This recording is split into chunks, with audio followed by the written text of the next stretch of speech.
Hadalkan lagu taageerayo madax-bannaanida iyo madax-bannaanida dhuleed ee Soomaaliya ayaa lagu dhawaaqay saacado kadib markii uu madaxweynaha Somaliland Raxmaan Maxamed Cabdilaahi Ciro uu safar rasmi ah ku tegay magaalada Nairobi ee dalka Kenya, waxaanay tani muujinaysaa tallaabo miisaan leh oo la xisaabiyey oo ay dowladda Kenya ka qaadatay siyaasaddeeda Geeska Afrika. Inkasta oo laga yaabo in wakhtigu uu noqon karo mid diblomaasiyadeed oo laba wajiile ah, Kenya waxay istaraatiijiyad ahaan raadinaysaa waddo ay ku fushato danaheeda gobolka iyada oo aan si cad u wiiqin xiriirka Muqdisho.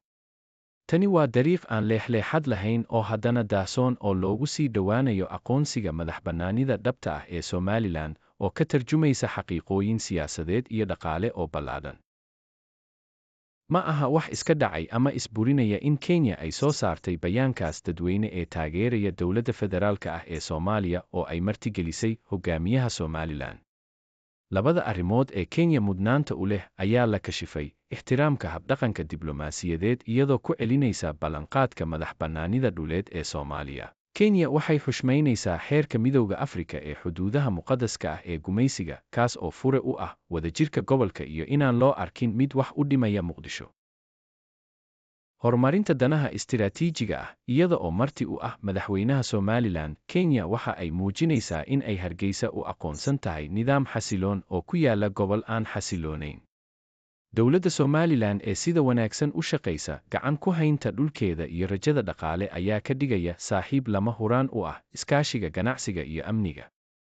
Tani waxa ay Kenyaanka ku keentay laba daran mid dooro oo ah in ay awood u yeelan karaan in ay la macaamilaan Somaliland iyaga oo aan si rasmi ah u aqoonsan madax-bannaanideeda hab guud oo u dhexeeya mabda' iyo waaqiciga. Waa maxay sababta ay Somaliland u soo dhoweynayso? Muhiimadda amniga. Nabadgelyada Somaliland waxay si weyn uga duwan tahay nabadgelyo darrada daba dheeraatay ee Soomaaliya.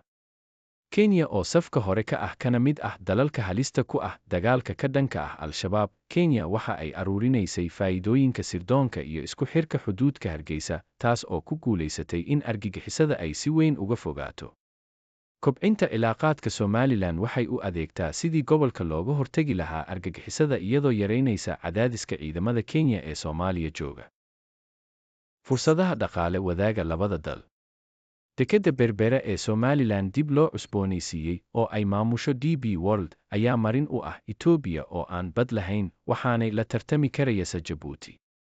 Taas oo si buuxda u soo koobaysa hiigsiga hanaan horumarineeyada hiigsiga 2030 oo ku wajahan ama diiradda saaraysa kaabayaasha dhaqaalaha iyo ganacsiga iyo isticmaalka Berbera oo ah marinka badda ee badalkeeda.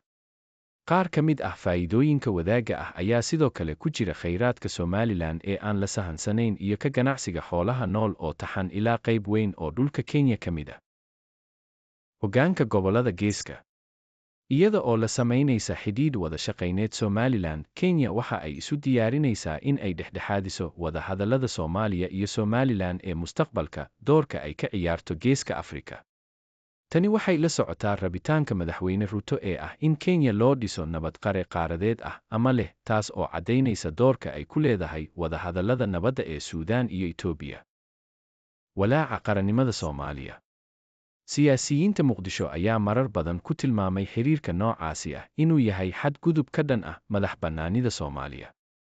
Waxaa kale oo jira laba isreebreeb oo degdeg ah cabashada Soomaaliya si kastaba ha ahaatee.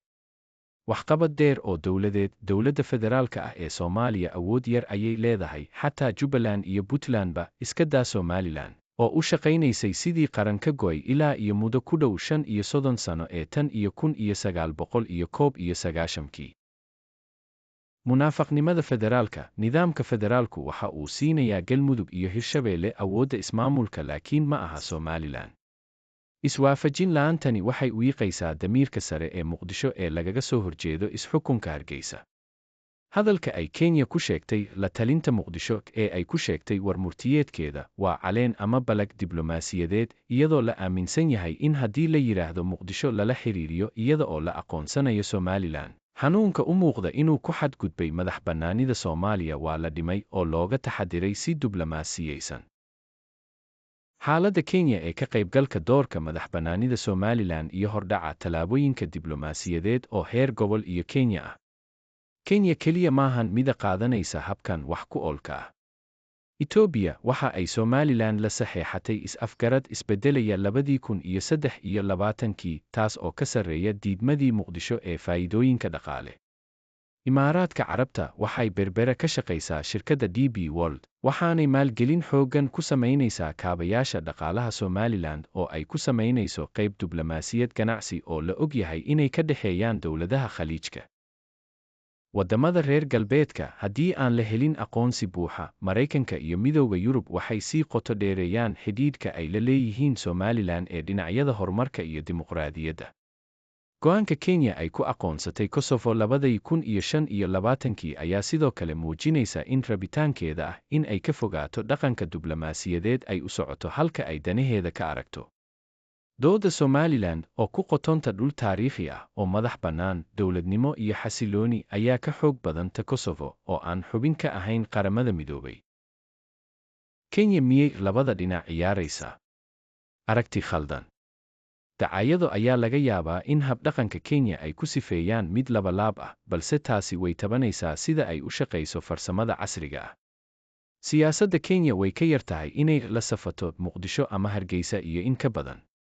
Maaraynta khatarta iyada oo dhinac iska dhigaysa iska hor imaad fool ka fool ah oo lala galo Soomaaliya iyo xeerarka kala duwan ee Midowga Afrika, laakiin si tartiib ah u caadeeya xidhiidhka Somaliland. Ilaalinta mustaqbalka, odoroska horumarka wanaagsan ee Somaliland ka samaynayso, iyo hubinta in Kenya aanay ku godoomin saamaynta isku xidhka gobolka. Saadaasha Nairobi oo ah goob dhexdhexaad ah oo lagu wada hadlo sida Qatar oo lagu xalliyo khilaafaadka caalamiga ah. Jidka hor u socodka, aqoonsi tartiib ah oo loo marayo ka qaybgalka habka la isku habeeyey ee Kenya waxa uu tusaale u noqon karaa caalamka. Ma jiro aqoonsi degdeg ah oo Somaliland la siiyo, tallaabadaasi waxay dhalin kartaa colaad, balse qorshe tallaabo ah oo lagu horumarinayo xiriirka dhaqaale, amni iyo diblomaasiyadeed wuxuu noqon lahaa ku dhiirigelinta Somaliland inay horumariso dowladnimada iyo xuquuqul insaanka, ku cadaadi Muqdisho si ay u saxdo cabashooyinka keenaya kala tagga sida takoorid iyo kala duwanaanshaha khayraadka. Ku boori ururada sida African Unionka inay dib uga fikiraan xeerar adag marka ay xaaladdu tahay dowlad la'aan. Gabagabo, Pragmatism over Dogma. Wada shaqaynta Kenya ee Soomaaliya iyo Somaliland waxay caddayn u tahay in siyaasaddeeda arrimaha dibaddu ay tahay mid ay uga dan leedahay ilaalinta maslaxadda qaranka iyo nidaamka gobolka, iyada oo aan la carqaladayn aragti siyaasadeed. Inkasta oo madax bannaanida Muqdisho ay tahay muqadas siyaasadeed, xaqiiqooyinka salka ku haya madax bannaanida, nabadda iyo ballanqaadka dhaqaale ee Somaliland lama dafiri karo. Iyada oo siyaasad dhab ah la samaynaysa Hargeysa, oo leh khadad xidhiidhineed oo furan oo ay la leedahay Muqdisho, Kenya waxa ay horumarinaysaa aragtida Geeska Afrika oo ku qiimeeya maamul shaqayneed marka loo eego fikradaha soo jireenka ah ee aqoonsiga diblomaasiyadeed. Dunida inteeda kale oo si joogto ah u curyaamisay digniinta xafiisyada waxay cashar ka qaadan karaan habka laba geesoodka ah ee Nairobi. Haddii Somaliland ay xaqiijiso aqoonsiga iyo in kale, waa furaha xasiloonida gobolka, xitaa diblomaasiyadda dhabta ah ee Kenya ayaa aqoonsan tan.